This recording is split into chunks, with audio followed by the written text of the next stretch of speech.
Father of constructivism ऐसा वैसे प्रश्न आता नहीं है, लेकिन क्योंकि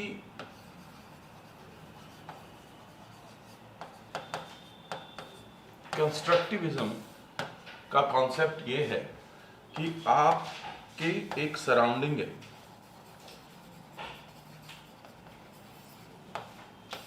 आपकी एक सराउंडिंग है, उस सराउंडिंग से आप अपना मीनिंग बना रहे हैं, राइट? तो यहां पे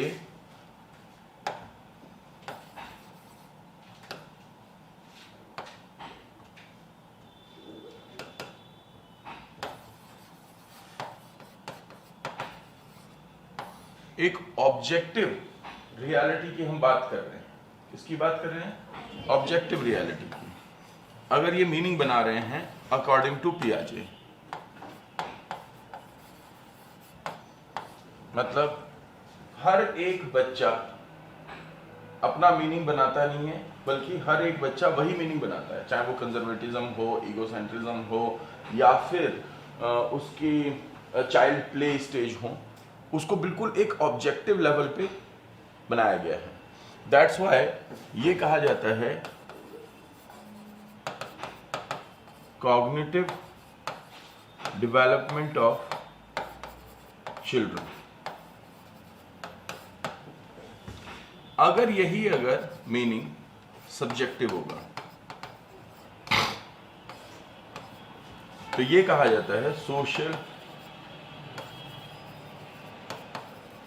कंस्ट्रक्शन। मतलब हम जिस समाज में हैं, जिस कम्युनिटी में हैं, जिस कल्चर में हैं, उसके अकॉर्डिंग हम अपना एक सब्जेक्टिव मीनिंग बनाते हैं, जो मेरा मीनिंग है, which can not be your meaning. So ये कह रहा है कि पियाजे कह रहा है कि नॉलेज इज ऑब्जेक्टिव। बच्चे की जो नॉलेज बन रही है वो ऑब्जेक्टिव है, जबकि पियाजे जो कह रहा है कि वो जो नॉलेज बन रही है वो सब्जेक्टिव है, राइट? तो वो मेरे कल्चर में कैसे यूज हो रहा है, और जहां पे भी सब्जेक्टिव होगा वहीं पे कंस्ट्रक्टिविज्म होगा। जहां पे सब्जेक्टिव रियलिटी होगी, सब्जेक्टिव मीनिंग होगा, वो कंस्ट्रक्टिविज्म होगा। और जब भी ऑब्जेक्टिव रियलिटी होगी तो वो एक कॉग्निटिव स्कीमा होगा। उसे आप कोई भी नाम दे दीजिए, चाहे आप उसे मतलब रिप्रेजेंटेशन, मेंटल रिप्रेजेंटेशन कह लीजिए, या फिर आप उसे स्कीमा कह लीजिए, या फिर आप उसे स्ट्रक्चर ऑफ नॉलेज कह लीजिए। सब तो बात एक ही है, लेकिन वो मेरे दिमाग के अंदर बन रही है और वो ऑब्जेक्टिव है। अगर वो ऑब्जेक्टिव है तो वो कॉग्निटिव डेवलपमेंट हो रहा है। थिंकिंग के लिए जिस रिसोर्स की मुझे जरूरत है वो रिसोर्स डेवलप हो रहा है दिमाग में, ठीक है ना? तो इसलिए जब भी कंस्ट्रक्टिविज्म की बात आती है तो आपको थिंकर कौन से याद रखने हैं? ये हो गया सोशल कंस्ट्रक्टिविज्म, तो वो हो गया जेनेटिक कंस्ट्रक्टिविज्म, ठीक है ना? आपको जो थिंकर याद रखने हैं वो है वाइगॉत्स्की, बैंडुरा, जॉर्ज हर्बर्ट मीड, ब्रूनर, अल्रिच नीशर। ये वो नाम हैं जो कि कंस्ट्रक्टिविज्म की बात करते हैं। और बहुत हद तक ये वो हैं जो कहते हैं एक्टिव कंस्ट्रक्शन।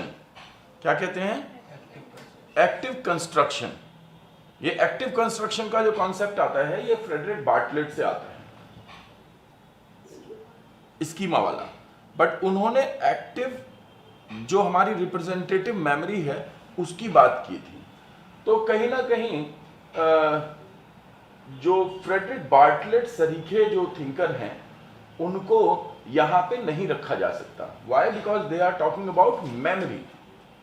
वो किस चीज की बात कर रहे हैं? मेमोरी की।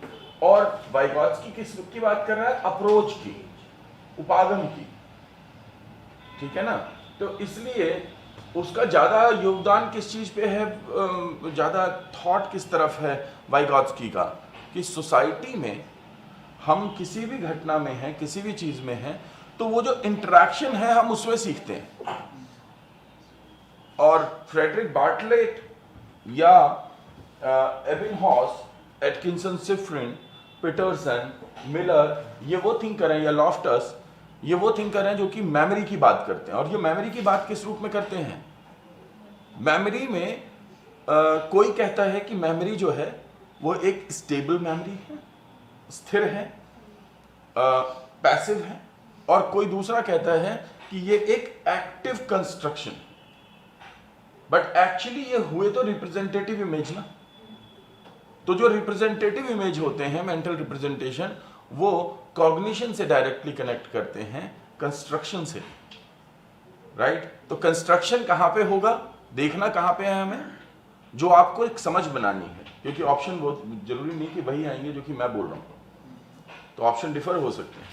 तो आपको सोचना क्या है वहां पे, आपको सोचना ये है कि जो व्यक्ति सोशल इंटरेक्शन, समाज में एक्सपीरियंस के द्वारा अपनी समझ का विकास करना, इसकी बात कर रहा है, तो वो इसकी बात ही नहीं कर रहा कि दिमाग के अंदर मैंने मेमोराइज किया या नहीं किया। वो ये कह रहा है कि धीरे धीरे धीरे धीरे धीरे धीरे मैं उस सिचुएशन में ढल जाता हूं। तो अगर लैंग्वेज में अगर क्वेश्चन आए कि लैंग्वेज में कंस्ट्रक्शन की बात कौन करता है, तो चॉम्स्की। किसकी बात करता है, या फिर क्रेशन। तो एक हो गया जो कि जेनेटिक की बात करता है और जेनेटिक से हो करके कल्चरल की बात करता है, दूसरा है जो कल्चरल की बात करता है और फिर कहता है कि फिर वो हमारे लिए एक ज़रूरत बन जाती है, यानी